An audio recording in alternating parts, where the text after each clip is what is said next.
Video में आगे बढ़ने से पहले एक रिक्वेस्ट है, ये हमारे और भी दो चैनल है, इन दोनों का लिंक आपको इस वीडियो के डिस्क्रिप्शन में मिल जाएगा। प्लीज़ ये दोनों चैनल भी सब्सक्राइब कर लेना। यहाँ पर भी डेली मैं आप लोगों के लिए शेयर बाजार से कनेक्टेड वीडियो पोस्ट करता रहता हूँ। तो चलिए आगे बढ़ते हैं इस वीडियो के टॉपिक के ऊपर। इसके पहले भी कुछ वीडियो मैं पब्लिश कर चुका हूँ, वो वीडियोस अगर अब तक आपने नहीं देखे तो आप चाहिए तो हमारे चैनल के वीडियो सेक्शन में जाकर उन वीडियोस को देख सकते हो। तो देखिए, इंडियन रेलवे की तरफ से आज के दिन बहुत सारे अलग अलग अपडेट्स निकल कर आ चुके हैं, उनको मैं कवर करके आपको बता रहा हूँ। और उसी में एक अपडेट केरला से यहाँ पर निकल कर आ रहा है, कॉरिडोर का एक्सपेंशन या अपग्रेड से कनेक्टेड ये वाला प्रोजेक्ट या अपडेट हमको देखने को मिल रही है। अब देखिए, मिनिस्ट्री ऑफ रेलवे ने एक्चुअली अप्रूव कर दिया है 220.51 करोड़ का रेलवे डबलिंग का प्रोजेक्ट। और ये कौन से सेक्शन के लिए केरला में किया है उसके नाम यहाँ पर आप पढ़ सकते हो। ये पूरा का पूरा स्ट्रेच या कॉरिडोर के ऊपर इस प्रोजेक्ट का एक्चुअली काम किया जाएगा। ये जो रूट है एक्चुअली बहुत ही ज्यादा बिजिएस्ट रेलवे का ट्रैफिक का सेक्शन या रूट माना जाता है, खासकर जब केरला की बात निकल कर आती है। और इस प्रोजेक्ट का एक्चुअली एम है रिमूव करना जो मेजर एक बॉटलनेक का सिचुएशन इस पर्टिकुलर रीजन में जो नजर आता है उसको, और साथ ही साथ इस रीजन में ट्रेन का मूवमेंट का जो इफिशियंसी इसको भी आने वाले समय के लिए इंप्रूव कर देना। अब देखिए, ये वाला रीजन एक्चुअली इसमें पहले भी कुछ कुछ जगह पर काम हुआ है, उसी के बारे में चीज भी यहाँ पर इन्होंने मेंशन करके रखी है। ये वाला प्रोजेक्ट इतना इंपॉर्टेंट क्यों है? बिकॉज पहले भी इस रूट पे बहुत सारे अलग अलग समय के लिमिटेशंस कैपेसिटी के हमको देखने को मिले थे।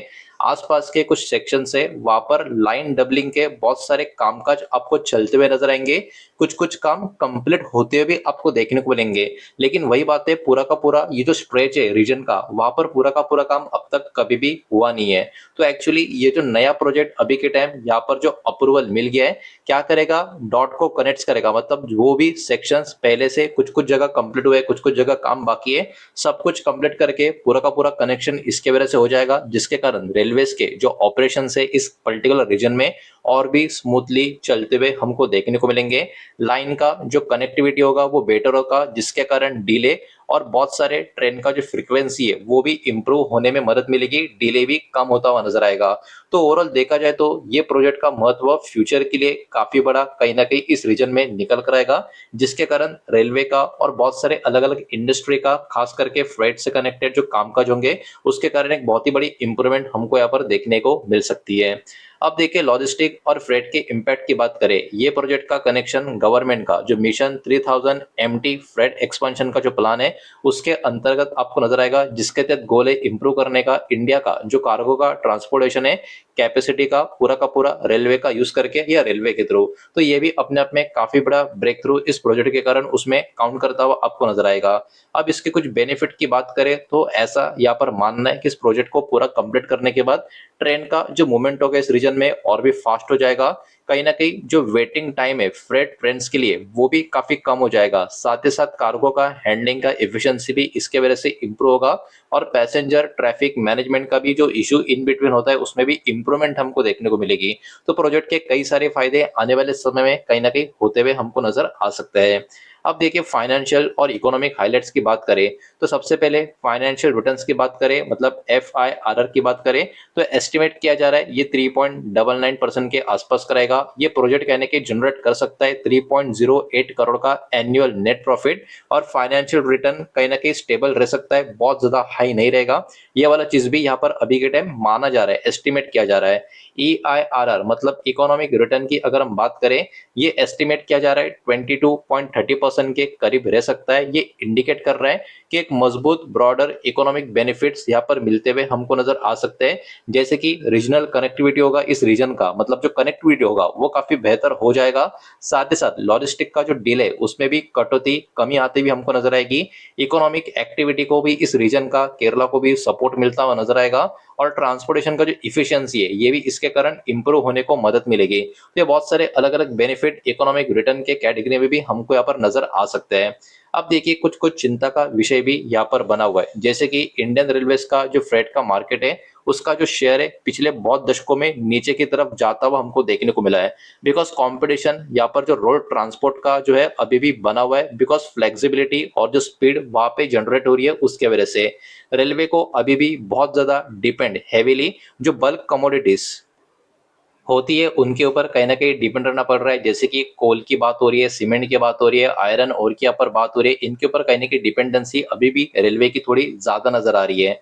अब देखिए जैसे कि हमारा देश आने वाले समय के लिए क्लीन एनर्जी की तरफ अपने आप को मूव कर रहा है, कोल का ट्रांसपोर्टेशन का डिमांड भी कहीं न कहीं इसके कारण फ्यूचर में कम होता हुआ नज़र आ सकता है, जिसके कारण रेलवे के ऊपर थोड़ा-सा प्रेशर क्रिएट हो सकता है अगर जल्दी से कोई फास्ट कदम यहाँ पर उठाया नहीं गया तो।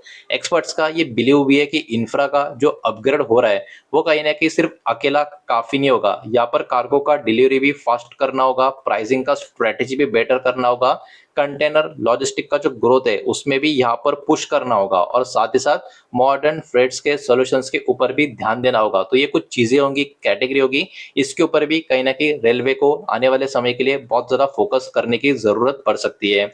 अब देखिए इस प्रोजेक्ट के फ्यूचर आउटलुक की अगर हम बात करें, ये जो प्रोजेक्ट है ये पार्ट है एक लार्जर नेशनल लॉजिस्टिक इंफ्रा का जो पुश है उसके अंतर्गत, और इसके लिए इंडिया स्पेंड कर रहा है मोर देन 2.5 ट्रिलियन का अमाउंट रुपीज में एनुअली, ताकि लॉजिस्टिक और जो ट्रांसपोर्ट से उनका अपग्रेड काफी अच्छे से यहाँ से आगे चलते चलते किया जा सके।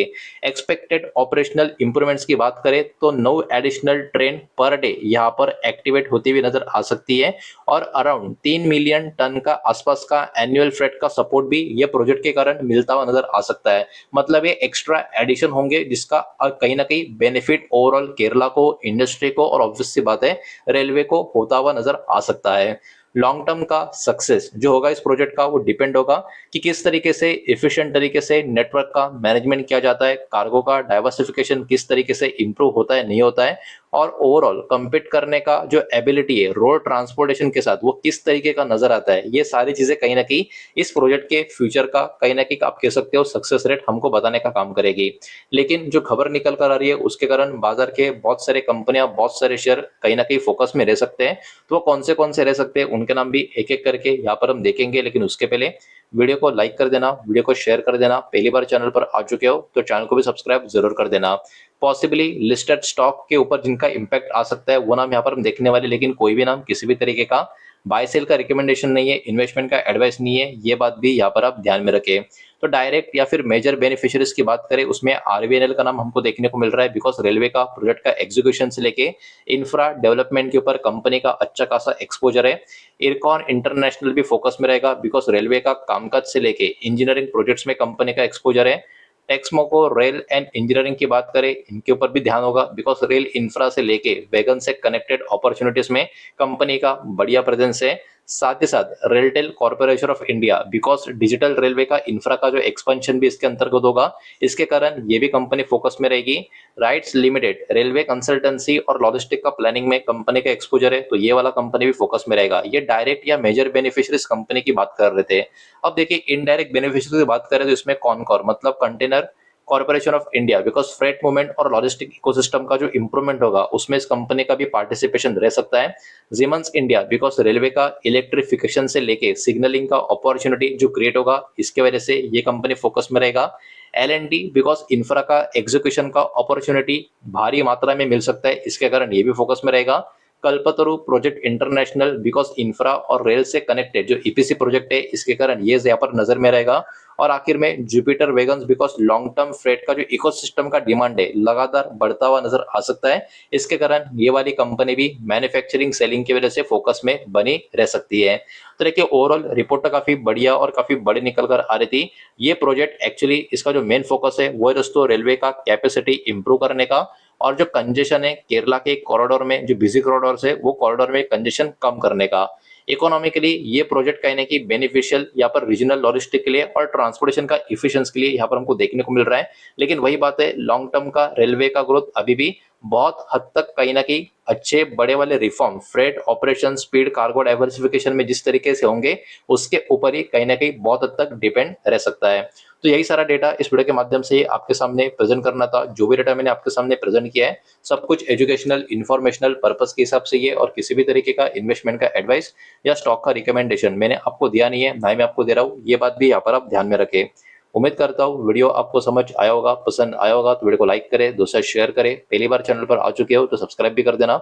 और कोई भी स्टॉक में निवेश करने से पहले खुद की स्टडी रिसर्च जरूर करें, फाइनेंशियल एडवाइजर की सलाह जरूर ले। मिलते हैं नेक्स्ट वीडियो में, धन्यवाद।